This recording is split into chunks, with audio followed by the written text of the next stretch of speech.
Welcome, everybody, to our first icebreaker of the season. Um, I'm just going to give us a little time for everyone to start and talk a little bit about Mitt Watershed Council while we wait. So, my name is Calla Beers. I'm the communications manager at the Watershed Council, and I'm going to tell you a little bit about what we do. I think most of the names on the registration sheet I kind of recognize, but this will be a good refresher. So our mission is protecting and restoring the waters of northern Michigan, and we do that in a couple of different ways. First is education, so providing hands-on learning opportunities for students, hosting community programs like this one, and helping people better understand how their actions connect to water quality. Second is monitoring and restoration, which means collecting long-term data on lakes and streams and implementing on-the-ground projects that improve habitat and water quality. And third is policy and advocacy, working with local and state decision makers to support smart policies that protect our water resources now and into the future. Here's our service area map. This one is highlighting a couple of our projects that we worked on in 2025. You can see in the key down there at the bottom. And then I also want to say that our waters that we work to protect are within the traditional homelands of the Anishinaabe, and we will continue to work alongside them to honor and protect this area for the next 7 generations. And lastly, before we get started, I just want to share some housekeeping notes with all of you. Everyone's going to remain muted and camera off during the presentation just to avoid disruptions. If you have any questions, the chat function should be available to you, and then we'll kind of collect those questions and have time at the end for a Q&A. And lastly, this is being recorded, so if you want to rewatch it or share it with anybody, it will be on our website available for you afterwards. And I think with that, hopefully that was enough time for more people to join on. I'm going to pass it over to Eli and Amanda. Thank you both for participating today. And I'm really excited to see what you have to share with us. Thanks, Kella. And thank you, everybody, for joining us today to talk about this, what we think is a great program. We applied to the NOAA. They have a BWET grant program, meaningful watershed experiences. And so our goal was to connect with Little Traverse Bay bands of Odawa Indians and work together to bring some watershed education and traditional ecological knowledge together, merge them, and just give some local students a really kind of foundational experience to protect their watersheds and learn more about how to become lifelong stewards. I'm going to hand it over to Amanda, and she's got an awesome presentation for us.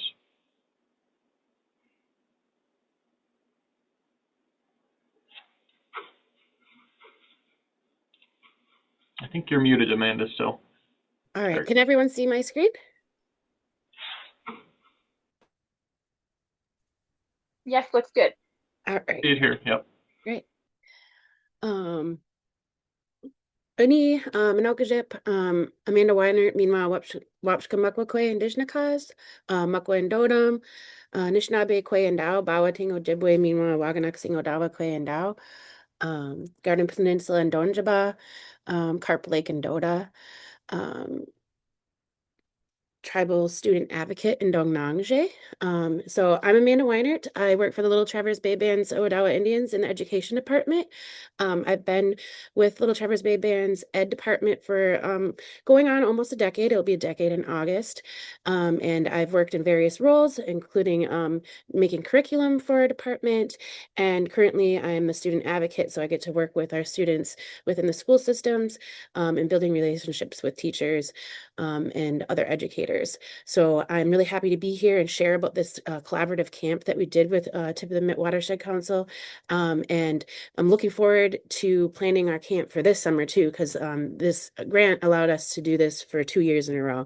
So this is just a little background of the specific BWET grant that we applied for with Watershed Council. So it's specifically for Indigenous communities to provide culturally grounded environmental education, bringing on hands-on experiences, and supporting youth leadership. And we want to strengthen partnerships throughout the region and really foster an understanding of water stewardship with our students. So why does this camp matter? We're connecting water, culture, community, and the responsibility for caring for our waters together. We spent 2 separate weeks together and had a variety of activities, and we're going to show you what we did along with the students and kind of showcase the experience that everyone had about learning about our waterways. The purpose is to provide culturally grounded, place-based watershed education, and our vision is for youth are confident, connected, and committed to caring for Nibiish, or water, and our land. So again, this is a partnership between Little Traverse Bay Bands and the Watershed Council. And in this process too, we're also working with a lot of Little Traverse Bay Bands departments, like our Natural Resources Department, our Tribal Historic Preservation Office, our fish hatchery. In this picture, you can see here our Youth Conservation Corps that is a summer program for teenagers in our tribal community to learn about natural resources careers. So they kicked off their season with joining us for some of our activities. So a really big component of this camp is bringing in traditional ecological knowledge. Often you'll hear that called TEK. So at our camp, we're learning to build our relations with lands and waters. And this is all experienced through ceremony, storytelling, observation, and land-based or place-based learning. Like I said, we had 2 weeks together, and so we had a small cohort model. Each day we had 8 to 12 students with us. They were anywhere from grades to 4th through 8th grade. And like I said, we had some older students participating with our Youth Conservation Corps. And then we also had family participation when we had our extended days. And so that made it a very intergenerational learning in action. So like when we went to the fish hatchery, we had a younger sibling with us, we had a mom with us. So we're inviting everyone in this learning experience. So each day includes, we started off with water ceremony, and you'll see some pictures of us gathering at different water locations, because we really want to connect our students to our place, our waters, and also bringing in our ceremony aspects to make students comfortable being in those spaces in our community, to be able to learn how to conduct the water ceremony themselves. They were putting it on by the end of the camp, and felt very confident in that. And that was really awesome to see. So each day also includes water science. We partnered with our Anishinaabe language department at our tribe. And so we had language staff there each day helping us connect language to what we were learning, because truly bringing Anishinaabe into this is helpful in learning our culture and life ways, because our language is so connected to our culture and life ways. So we also brought in local and traditional foods, and each day had enough time for reflection and working on projects. So here, if somebody wants to take a deep dive to see exactly what we did each day, there is a schedule with kind of resources sprinkled in there too, because that schedule was available for families to be able to look at and kind of explore too, if they wanted to dive deeper and look back at some of the things that we were doing together. So this is our flyer that we had out to recruit students. And I want to give a Chimigwech to Crooked Tree Arts and the Petoskey District Library. We used their spaces to have our home base, even though we were moving around our local waterways. And we did have a home base at Crooked Tree Arts in the Carnegie Building. So again, the importance of collaborating with our Gitchagawe Anishinaabe language department. And I want to give them a shout out and show all the resources they have and the kind of services that they bring to our community. They work alongside educators to bring language into our local schools. They create resources, and they have plenty of resources readily available. including we had a booklet. Jenna Kishigo of the language department created this beautiful booklet for us to practice language together. And just wanted to highlight some of the pages in it. This was the Nimiigwechewendam or prayer that we said together to honor water, the water song that we sang together, practicing our introductions in Anishinaabe, learning our directions, learning our medicines. And when we were going to all of our local waterways, we were also thinking about what kind of plants are there. So learning plant ID, doing some plant IDing and learning that language that goes along, and learning that original name for these plants. So like I said, we started with water ceremony each day. So this is, we were by the Bear River in this picture here. And it's always really important to think about some of these spaces that we were doing water ceremony. That might have been the first time that it's happened in a really long time. So we're hoping that this is fostering the idea that everyone can care for our waters and everyone can put that good thoughts into our waters and make sure that we're protecting them and knowing all the different ways to protect them. So I do have a video of the water song. It's a beautiful song. And so I can play it if hopefully it'll play.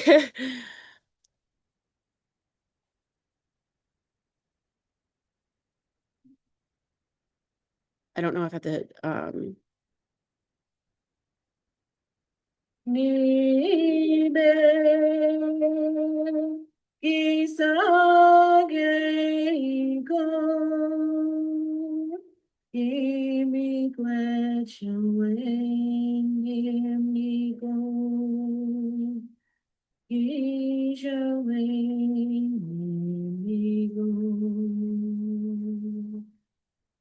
Nimiigwechewendam Nibiish.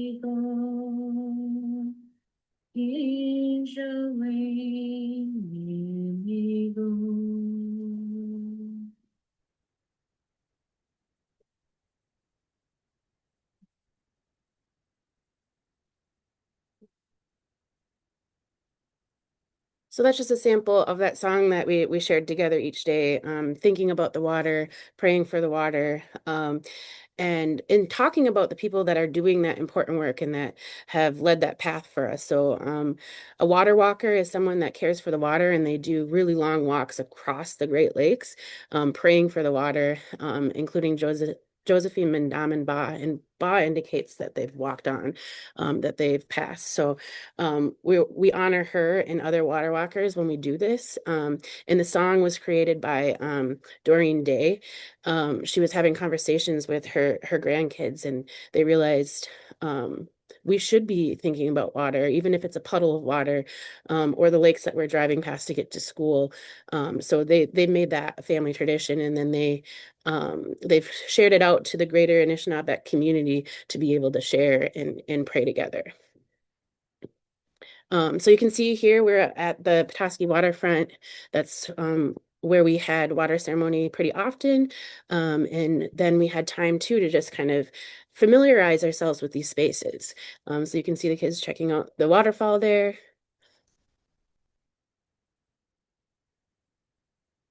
And so in this process too, there's opportunities to think about the area and the spaces that we're at. And we kind of brought up thoughts and kind of critical thinking questions like, what did this area look like before the city of Petoskey was created? How did our waters naturally flow before all this industrialization? What does the river actually want to do? And thinking about how the infrastructure has changed the natural flow of things.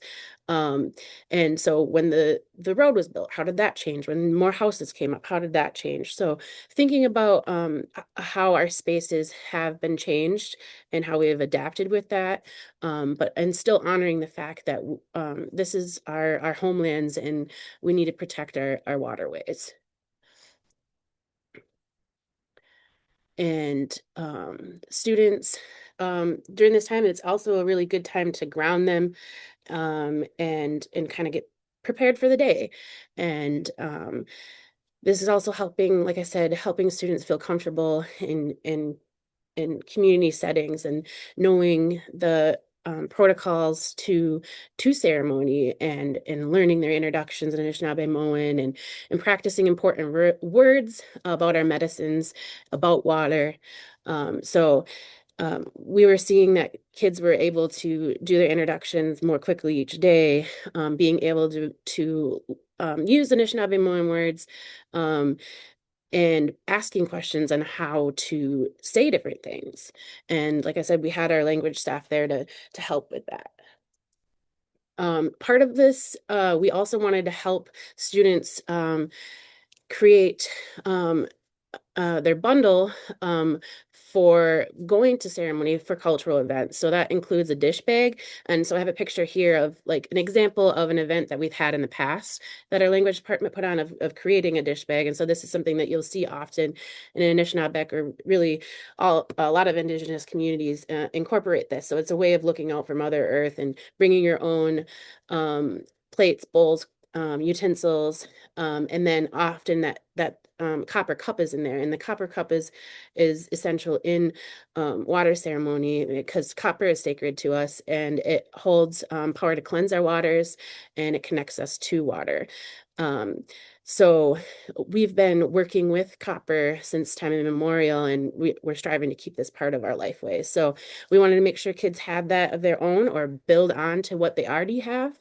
And then we also wanted to gift books that are around the subjects that we were talking about at camp. So kind of building on our students' home library. So this one was about treaties and talking about how our ancestors were thinking about us when they ceded our lands, and that there was provisions in those treaties that made sure that we still had access to our lands and waters to be able to do as we've always done, hunt, fish, and forage off of our lands. And I also added this book from their press company has an educator's guide, and then also a shout out to the Michigan Department of Education's Indigenous Education Initiative and the Confederation of Michigan Tribal Ed Departments. They've created a learning website that is linked here that has webinars, literature guides. There's credits for teachers for continuing ed credits on there, but they also highlight this book in there and have a literature guide. So I wanted to just give some extra context and resources if anyone else wants to explore this book and maybe bring it into their own learning.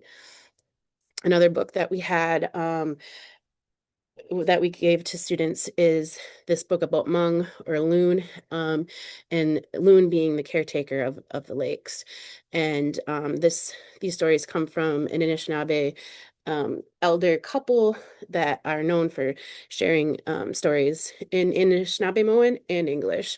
So it's a bilingual book, and it shares clan teachings, star teachings, and the importance of protecting and caring for our waters.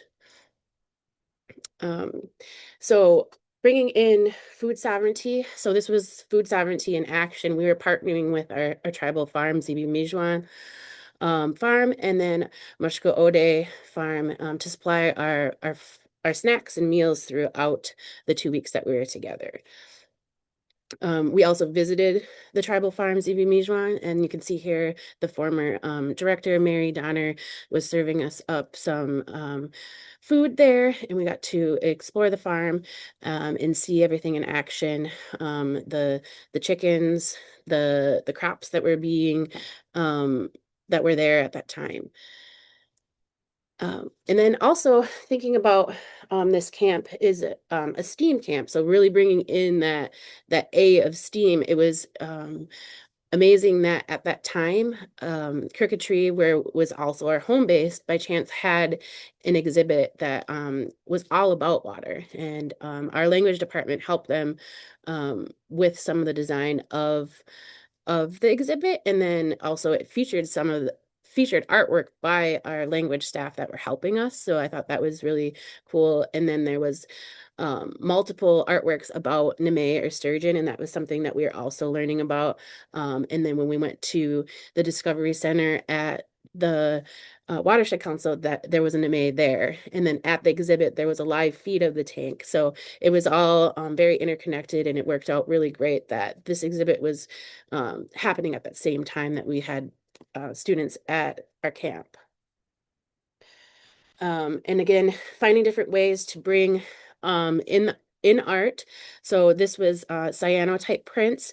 And then there was also kind of a process too as running the camp and thinking about how weather can change what we're going to do. So one day I had thought we were going to do that, but it was rainy and cloudy, but then change of a schedule. And then we had that activity available for us to go out when it was a nice sunny day.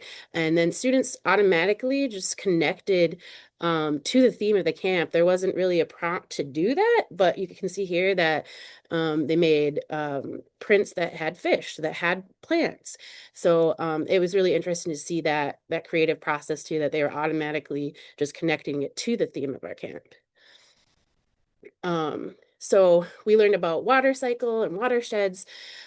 Students saw how land, water, and community are all connected. So we were doing river walks, and we were observing all these places around us. And we were looking at watershed maps and thinking about, so where are we on this? Where do you live, and what watershed is yours? And kind of taking that time of thinking about where we are within the watershed. Like I said, we visited the Discovery Center, and students were able to engage with all that is there. If Eli, if you want to chime in with some of the stuff that we did, like that, I'm not sure what model that is that has the, yeah, if you want to. Yeah. Yeah, so at the Watershed Discovery Center, we try to bring in as many aspects of water resources and what we do at the Watershed Council and into our building. So we have a couple aquariums. The one kind of front and center in the picture on the left there is we call it our lake aquarium. It's got bluegill and sunfish, and then there's a sturgeon aquarium, and then the one in the bottom right of the right picture there is our stream tank. And all of those have native Michigan species that we use to teach about adaptations and our aquatic ecosystems. And then we also have some hands-on things like an interactive sandbox that shows students how watersheds are formed based on how the land moves. And they can actually adjust the sand, and the map will adjust based on how the students have moved the sand. So it's all trying to help bring these concepts that we talk about into reality.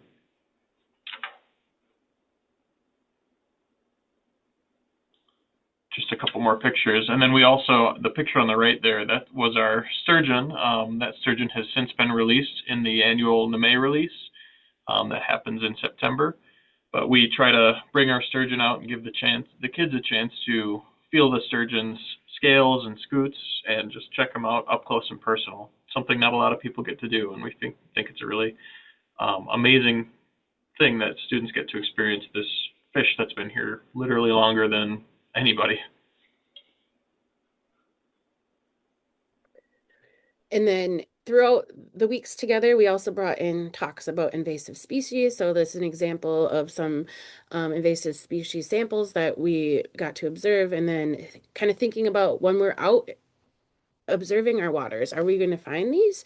And just kind of learning about the ecological balance and support both environmental and cultural health by knowing what is invasive, what is supposed to be in this area, and what has been introduced to this area, and kind of thinking about, are we going to find these when we are in our local waterways? So we went on a hike at the NCMC trails and did some plant identification there, and thinking about how many different species are there. So kind of conducting a bio blitz quickly of what can you see in that area. Again, some information on our food sovereignty in action, a shot of some of the food that we had. It was all really delicious food, fresh, right from our local tribal farms. And so we were studying water quality samples at Mukwazebe, which is Bear River. And students were testing real water samples there and got to see the ins and outs of all of that. And then we also had macroinvertebrate samples, and then we brought that back to be able to sort through. You can see here more close up. And Eli, do you want to chime in anywhere about the macroinvertebrate map? Because that's something that the Watershed Council has created, right? Yeah, so the macroinvertebrates are our indicator species for really all our rivers across our service area, and they're used across the world as indicator species. And so with the students, we brought them down to the water. We had them get on waders, and they hopped in the water, and they actually caught the bug samples. We brought them in a cooler and brought them back to Crooked Tree Art Center, and we sorted through those. And that map on the left there is kind of a key that allows you to look at the insect and answer questions about its features, its adaptations. So whether it has 6 legs or more than 6 legs, how many tails, and eventually it'll help you identify the common name of the macroinvertebrate or the thing you're looking at. So it's a really useful tool. We actually have them available here in our Watershed Discovery Center. If anybody's interested, feel free to reach out or come on by.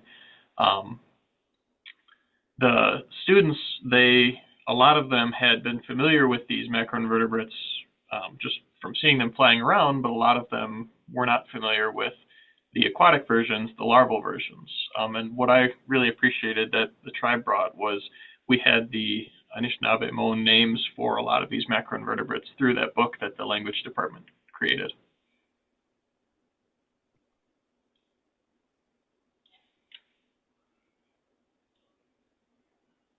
And then we brought in some of the models that the Watershed Council has in their educational inventory. So kind of seeing how pollution can happen and learning about point and non-point pollution.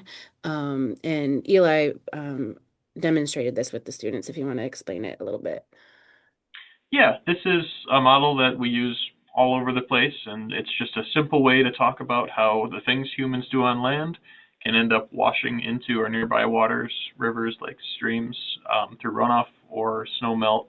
And so we use things like Kool-Aid or cocoa powder, and that becomes our pollution. And then the students watch it literally move from construction sites, people's yards, into the nearby lake, and we get to see that lake turn from crystal clear water to purple or red or dark colored water. And we talk about what does that mean for this lake now, and is that happening around us?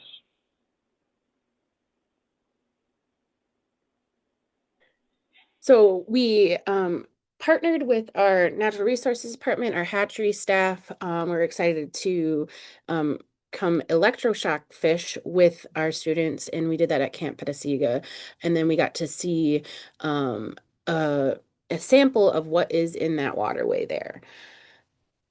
And then we were able to see everything that was fished or electroshocked, and be able to sort those and learn about the species that are in the waters there. We kind of see what the process looks like and the equipment that they had, and so we got to observe how that looked.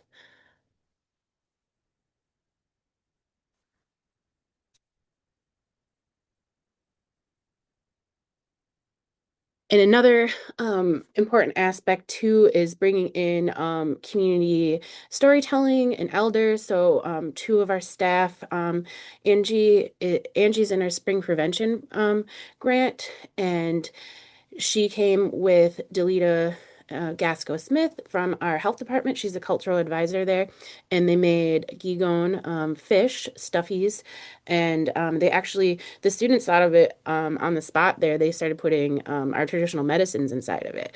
So I thought that was really creative, and them making that connection that our medicines are important. So if we have this stuffed fish that we might be hanging out with all the time, it might be important to have our medicines in it.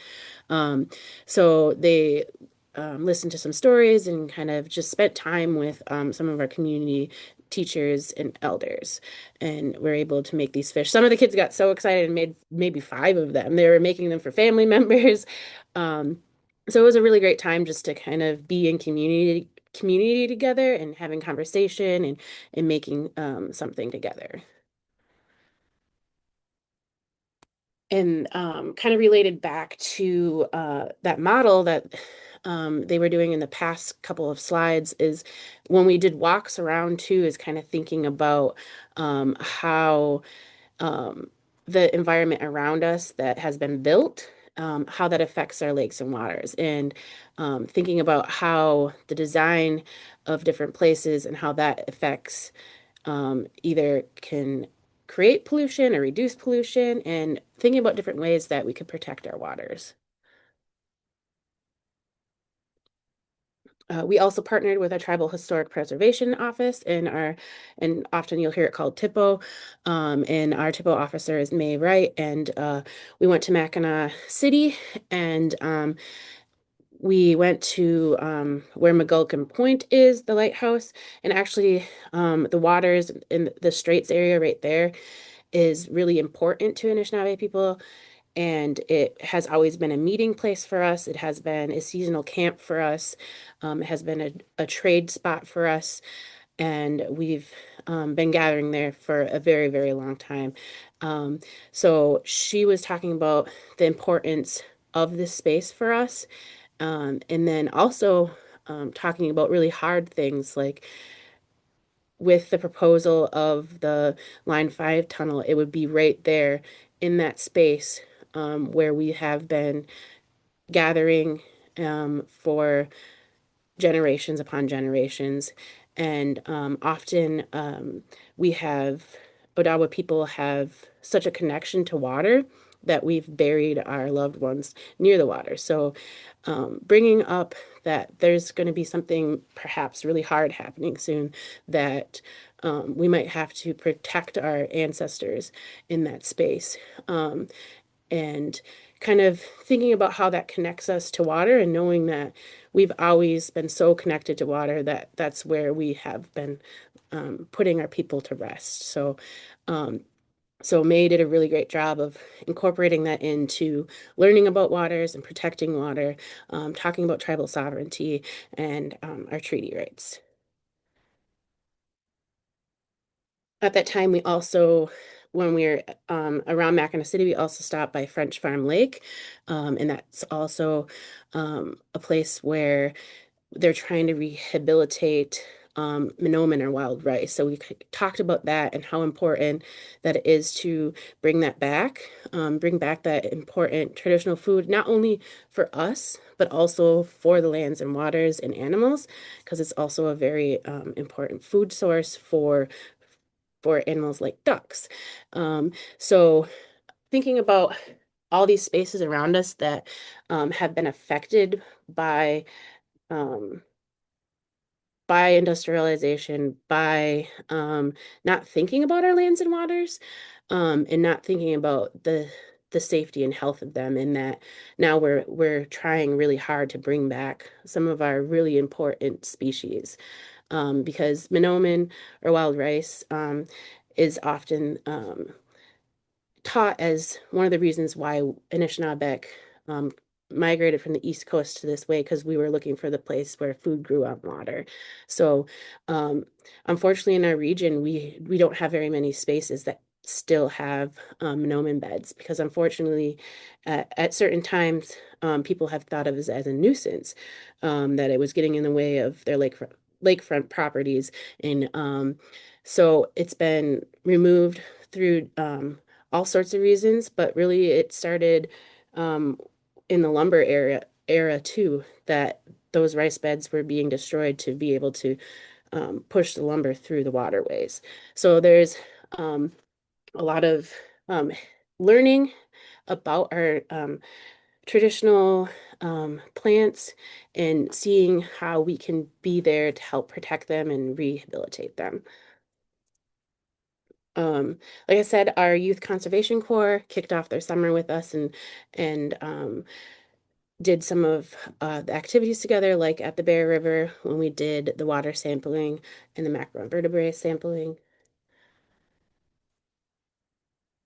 We scheduled after camps were done. We had a couple of days to come together again, including this hatchery visit that we visited the Little Traverse Bay Band's hatchery that's in Levering, and they were able to see.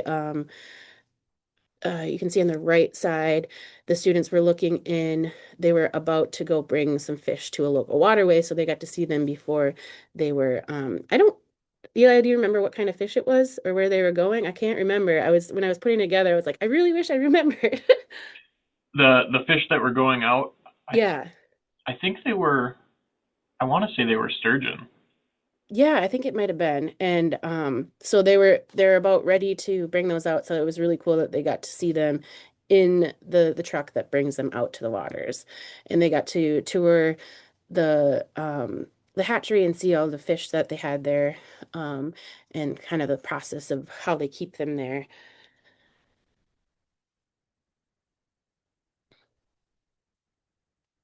And then each day too, we had an opportunity if students wanted to stay longer, um, that we could schedule time with our cultural services, Teresa Chingwa, and she's a really great seamstress, so she was able to help students create some ribbon skirts and I think a pair of ribbon pants that was really cool.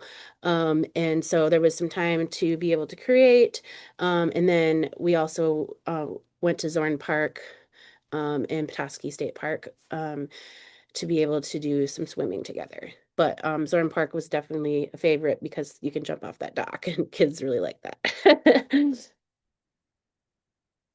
And then we had some extra days scheduled, and this was something that we brought up during camp too, is thinking of how can we um, spread the word about caring for our waters. And so two of the students were really excited to make this info pamphlet about caring for the caretaker. That Nime is a really important keystone species. So they want to make sure that people know that that animal is caring for the waters and that we need to care for that fish too. So they created this, and one of the students' name is actually Nime. So they were very excited to be able to talk about this fish that's very important to them. And so these two kiddos made this pamphlet, and then we were able to distribute them at the annual community Nime release that happens in Wolverine, and that's also a collaborative that we do with Watershed Council too. And then we also distribute it at the traditional powwow and sovereignty day celebration.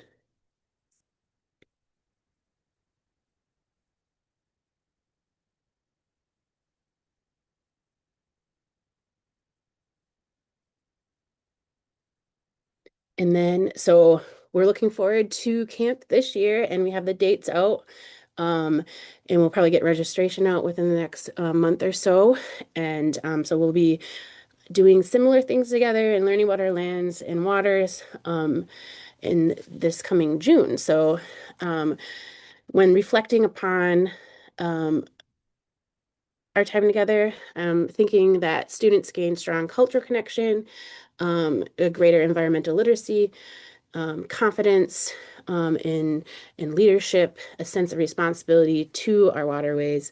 And then, so our next steps in this year is expanding participation, hopefully increasing field-based learning, strengthening youth-led projects, and continuing deep collaboration with all of our Little Traverse Bay Band's departments.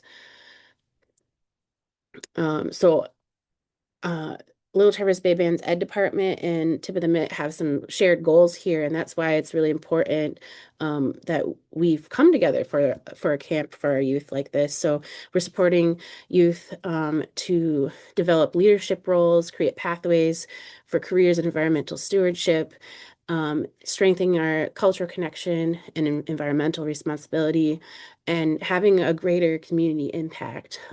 So we're showing the strengths of partnerships and building local awareness and supporting long-term water stewardship throughout our community. And looking forward to this year, I'm hoping that we'll be able to schedule a time with our Natural Resources Department. And there's a really great article that's linked here about Moose is a dog that one of our scientists at our Natural Resource Department uses to track wood turtles. And our youth conservation course students got to do that last year, and I've been talking with them, and hopefully we can schedule that with our kiddos at this camp this year. So I think that is almost the end, but I also want to give some gratitude and acknowledgments to everyone that helped us make this happen, and that's going to help us make it happen this year too. So, you have anything to add, Eli? Yeah, I just want to say big thank you to everyone that helped us this past year. I'm looking forward to adding some new experiences like the turtle uh, the turtle experience or the field work. We've got some other cool stuff in the works. It looks like we do have some questions. I'm not able to see them on my end, so Kala, if you could jump in and help us get those questions, that'd be great. Yeah, definitely. I see a few that have popped in, so I'll just kind of share those out, and you guys can see how you want to answer. The first one is asking for Amanda to repeat the name of the point she was making. I think that was asked during when you were bringing up the Tribal Historic Preservation Office Program and line 5 a little bit. So maybe you can talk more about that. But if this person wants to be any more specific on what you meant, feel free to share with us. Line 5. Okay. Was that Mugalpin Point? Yeah, where the lighthouse is, the McGulkin Point. I think that's what they're asking about. Yeah. Yeah. Okay. Perfect. We have another question that says, what opportunities does the general public have to participate and learn more about these concepts? So, there's a variety of different opportunities. Our Natural Resources Department often does talks within community. I know that their director, Doug Craven, just did one at Crooked Tree last week, maybe, and it talks about some of their initiatives. A really exciting one that they're creating an aviary at the same spot as our fish hatchery. And so if you want to check that out on I think it's right on Crooked Tree Arts Facebook that Doug just did a talk there about some of the important work that they're doing for our community. I also want to mention too, our Watershed Discovery Center is open during, I think it's 10 to 4 during the weekdays, and then if you want to schedule a tour or a field trip or anything like that, just reach out to us. We'd be happy to have people visit.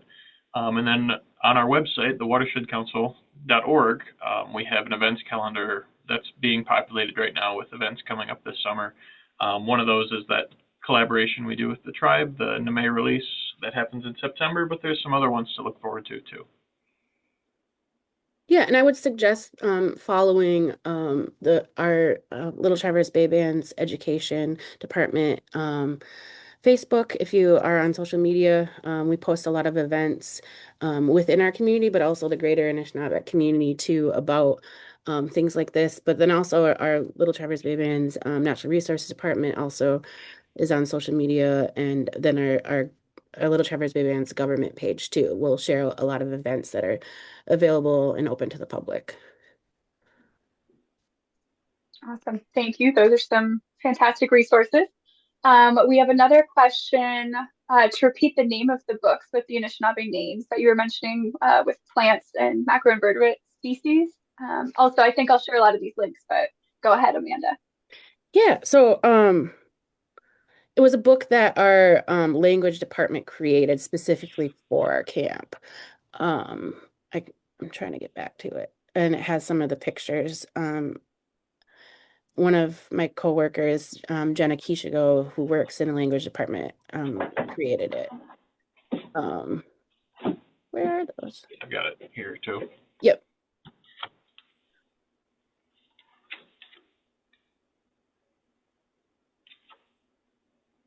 But if you're interested in it, I would reach out to our language department and they might share it with you. Awesome, thank you. And then we have sort of a broader question asking about how you suggest combining TEK into Western science to protect water. So it's a big one, but Yeah. Well, I think also just being aware that Anishinaabe people have been the first scientists of this land. So and connecting it to our language is very descriptive. And so that's part of learning about traditional ecological knowledge is really learning about our language and lifeways. And so just being aware of that. And we work really hard as a department to find different ways to do that. So we do have a curriculum that is available for local schools that brings anime into the classroom. It was designed for 8th and 9th grade science, but we've had it adapted from anywhere from K to 12. We've and so and we have some schools like East Jordan schools uses it in their 4th grade, and kind of really their whole elementary to bring in some concepts of traditional ecological knowledge. But then they're also learning the Western science of knowing like the tanks, chemistry and the health of the water inside that tank, and learning about fish passages and learning about tribal hatcheries. And so that's available for local schools to bring that in. And we're actually working really closely with our hatchery to be able to buy more tanks because they require like a 155-gallon tank, and often classrooms might only have like a 50-some gallon tank. So we're working on applying to some grants to bring that to more classrooms. We're also hoping to create more curriculum like that, especially with that aviary that they're working on at the Natural Resources Department, hopefully to make some curriculum about raptors and eagles too. So a lot of things to be looking forward to, but we do have other resources. So if anyone is interested in trying to find ways to either bring it into formal education in our local schools or in other education, we have a lot of resources. We also have a cultural library here. So we also have kits for educators to check out to bring important Anishinaabe teachings into different educational settings. awesome. I think that answered the questions that we've gotten so far. So maybe we'll be able to end a little bit early today. Thank you so much, Amanda. That was super interesting. I learned a lot, and I wish I could go to summer camp. Yeah. And thank you, Eli, too. That was just really interesting. I popped a few links in the chat for our upcoming icebreakers. We've got one March 11th about the Maple River Dam, the Kathleen Dam, and then April 8th about septic systems and legislation. So if you're interested in those, please join us. And then just if you enjoyed today's presentation and want to help us continuing to offer free education programs like this, I put a donation link in there as well. But thank you so much, our presenters, and then for attending. Have a great day, everybody.